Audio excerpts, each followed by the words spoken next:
ஓம் சாந்தி. 24/10/2025 காலை முரளி. முரளியின் சாரம். பாபா சொல்றார், இனிமையான குழந்தைகளே, வீட்டுக்கான வழியை கூறுவதற்காக தந்தை வந்துள்ளார். நீங்கள் ஆத்ம அபிமானியாகி இருந்தால் இந்த வழியை எளிதாக பார்க்க முடியும். கேள்வி: சங்கம யுகத்தில் எத்தகைய ஞானம் கிடைத்திருப்பதால் அதன் மூலம் சத்யுகத்தில் தேவதைகள் மோகத்தை வென்றவர்கள் என்று அழைக்கப்படுகிறார்கள்? பதில்: சங்கம யுகத்தில் உங்களுக்கு தந்தை வந்து அமர கதையை கூறி அழிவற்ற ஆத்மாவின் ஞானத்தை கொடுத்திருக்கின்றார். இது அழிவற்ற, ஏற்கனவே உருவாக்கப்பட்ட நாடகம் ஆகும். இதில் ஒவ்வொரு ஆத்மாவும் அவரவரது நடிப்பை நடிக்கின்றனர். ஆத்மா ஓர் உடலை விட்டுவிட்டு மற்றொன்றை எடுக்கிறது. இதில் அழுவதற்கான விஷயம் ஏதுமில்லை என்ற ஞானம் கிடைத்துள்ளது. இந்த ஞானத்தின் மூலம்தான் சத்யுகத்தின் தேவதைகள் மோகத்தை வென்றவர்கள் என்று கூறப்படுகின்றனர். அங்கு மரணத்தின் பெயரே கிடையாது. பழைய சரீரத்தை குஷியாக விட்டுவிட்டு புதியதை எடுத்துக்கொள்வார்கள். பார்வை: கண்ணில்லாதவருக்கு வழிகாட்டுங்கள் பிரபுவே. ஓம் சாந்தி. இனிமையிலும் இனிமையான ஆன்மீக குழந்தைகளுக்கு ஆன்மீக தந்தை கூறுகின்றார், நான் வழி காண்பிக்கின்றேன். ஆனால் முதலில் தன்னை ஆத்மா என்ற நம்பிக்கையுடன் அமருங்கள். ஆத்ம அபிமானியாகி அமர்ந்தால் உங்களால் வழியை சுலபமாக பார்க்க முடியும்.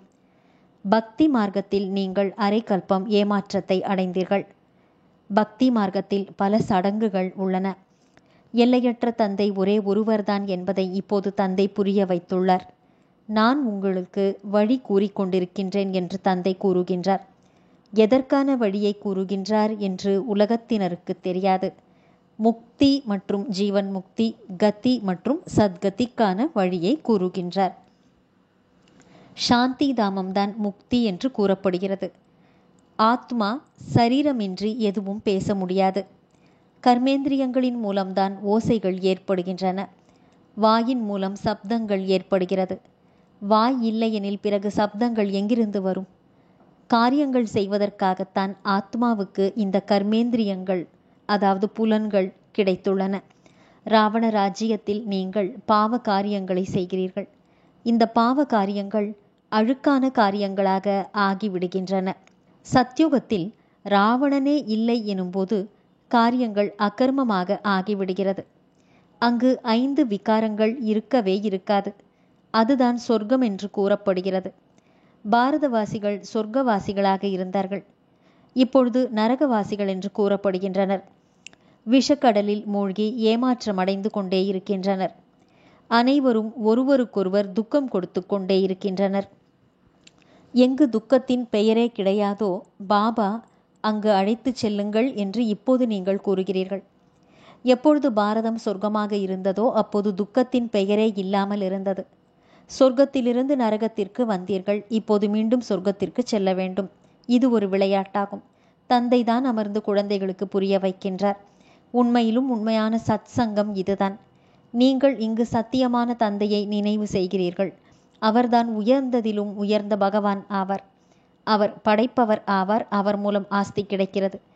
தந்தைதான் குழந்தைகளுக்கு ஆஸ்தியை கொடுப்பார். எல்லைக்குட்பட்ட தந்தையும் கூட ஹே பகவான், ஹே பரமபிதா பரமாத்மா, கருணை காட்டுங்கள் என்று கூறுகிறார். இதை தந்தை தான் கொடுக்க முடியும். அதுவும் 21 பிறவிகளுக்கு. கணக்கு பார்க்க வேண்டும். சத்யுகத்தில் இந்த லட்சுமி நாராயணரின் ராஜ்யம் இருந்தபோது நிச்சயமாக குறைவான மனிதர்கள் தான் இருப்பார்கள். ஒரு தர்மம் மட்டுமே இருந்தது. ஒரே ராஜ்யம் மட்டுமே இருந்தது. அதுதான் சொர்க்கம், சுகதாமம் என்று கூறப்பட்டது. புது உலகம் சத்தோ பிரதானம் என்று கூறப்படுகிறது. பழைய உலகை தமோ பிரதானம் என்று கூறுவோம். ஒவ்வொரு பொருளும் முதலில் சத்தோ பிரதானமாக இருக்கும். பிறகு சத்தோ ரஜோ தமோ நிலையை அடைகிறது. சிறிய குழந்தையை சத்தோ பிரதானம் என்று கூறலாம். சிறிய குழந்தை மகாத்மாவை விட உயர்ந்தது என்று கூறப்படுகிறது. மகாத்மாக்கள் என்பவர்கள் பிறந்து பெரியவர்களாக ஆகி விகாரத்தின் அனுபவத்தை செய்த பிறகுதான் வீட்டை விட்டு செல்கின்றனர். சிறிய குழந்தைகளுக்கோ விகாரம் என்றால் என்னவென்றே தெரியாது.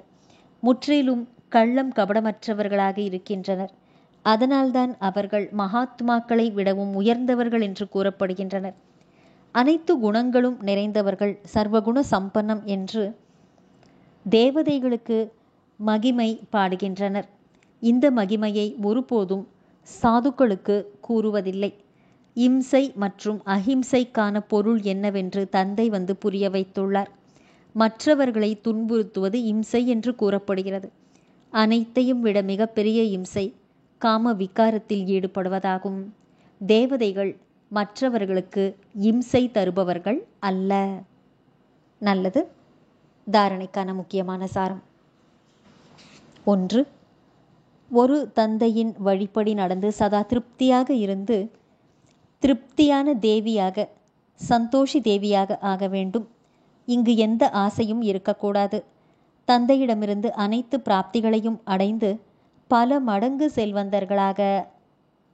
2. அனைத்தையும் விட மிகவும் அசுத்தமானவர்களாக ஆக்கக்கூடியது சினிமா ஆகும். சினிமா பார்ப்பதற்கு உங்களுக்கு தடை விதிக்கப்பட்டுள்ளது. துணிவுள்ள நீங்கள் புத்திசாலிகளாகி எல்லைக்குட்பட்ட மற்றும் எல்லைக்கு அப்பாற்பட்ட சினிமாவின் இரகசியத்தை புரிந்து கொண்டு மற்றவர்களுக்கும் புரிய வையுங்கள். சேவை செய்யுங்கள்.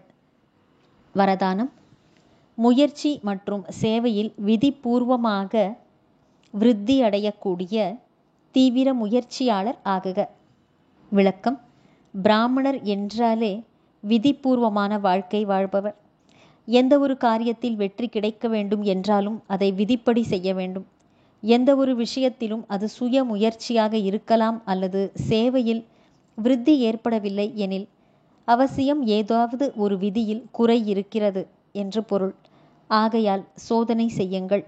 அமிர்த வேளையிலிருந்து இரவு வரை எண்ணம், சொல், செயல் அல்லது சம்பந்தம் விதிபூர்வமாக இருந்ததா, அதாவது விருத்தி ஏற்பட்டதா? ஒருவேளை ஏற்படவில்லை எனில் அதற்கான காரணத்தை யோசித்து நிவாரணம் செய்யுங்கள். பிறகு நீங்கள் மனமுடைந்து போக மாட்டீர்கள்.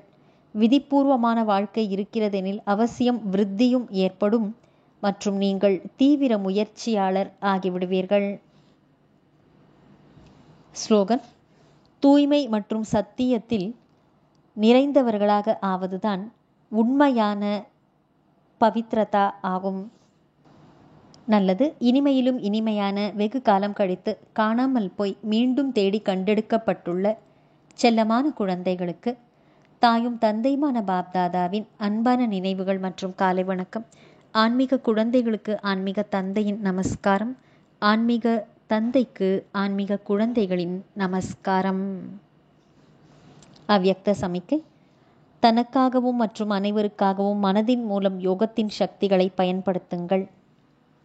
எங்கு வார்த்தைகளின் மூலம் ஒரு காரியம் வெற்றி அடையவில்லையோ வார்த்தைகளின் மூலம் புரிந்து கொள்ள மாட்டார்கள் என்றாலும் மாறாக சுப பாவனை மூலம் மாறிவிடுவார்கள் என்று கூறுவர். எங்கு வார்த்தைகள் காரியத்தில் வெற்றியாக்க முடியவில்லையோ அங்கு அமைதி சக்தியின் சாதனமாகிய சுபமான சங்கல்பம், சுபமான பாவனை, கண்களின் மொழி மூலம் கருணை மற்றும் அன்பின் அனுபவம் காரியத்தை வெற்றிகரமாக்கிவிடும். நல்லது. ஓம் சாந்தி.